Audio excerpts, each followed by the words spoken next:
সাক্ষ্য আর ঝিলকে কোনোভাবেই শান্তিতে থাকতে দেবে না চৈতি। সেটা মন থেকে ঠিকই করে নিয়েছে সে। তাই তো নতুন করে ষড়যন্ত্রের জাল বুনতে, তাদের সংসারে অশান্তি করতে এবার পাকাপাকিভাবে সাক্ষ্যদের বাড়িতে চলে আসলো চৈতি। সেজন্য নিজের পরিকল্পনায় জিতে গেল সে। তবে চৈতি এই সব কিছু কেন করছে সেটা কেউ বুঝতে পারুক আর না পারুক, সাক্ষ্য ভালোভাবেই বুঝতে পেরে গেছে। তাই তো চৈতিকে সাক্ষ্য বলে, তুই এসব কেন করছিস আমি সেটা ভালোভাবেই বুঝতে পারছি। এই শুনেই চৈতি বলে, কেন আমি আবার কি করলাম? সাথে সাথে সাক্ষ্য বলে, কেন তুই কি করছিস বা করতে চাইছিস সেটা কি তুই জানিস না? তোর তো একটাই উদ্দেশ্য, তাই তো, আমার আর ঝিলের মাঝে ভুল বোঝাবুঝি তৈরি করা। এই শুনেই এবার চৈতি রেগে যায় আর বলে, হ্যাঁ, তুই যখন সব বুঝেই গেছিস তাহলে আর লুকানোর কিছু নেই। তুই যে অপমানটা আমাকে করেছিস আমি তোকে ছেড়ে দেব না, তোর সংসার আমি ছাড়খাড় করে দেব।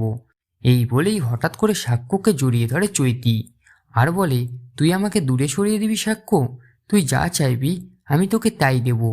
সেই সময় চৈতিকে ঠেলে সরিয়ে দেওয়ার চেষ্টা করে সাক্ষ্য।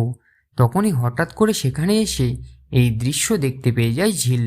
তো বন্ধুরা, এবার কি তাহলে সাক্ষ্যকে ভুল বুঝবে ঝিল, নাকি চৈতিকে এই কাজের জন্য উচিত জবাব দেবে? আপনাদের কি মনে হয় কমেন্ট করে অবশ্যই জানান। মূল ধারাবাহিক দেখতে হলে অবশ্যই চোখ রাখুন স্টার জলসার পর্দায়। আর এমনই আপডেট প্রতিদিন সবার আগে পেতে হলে আমাদের এই চ্যানেলটাকে অবশ্যই সাবস্ক্রাইব করে দিন।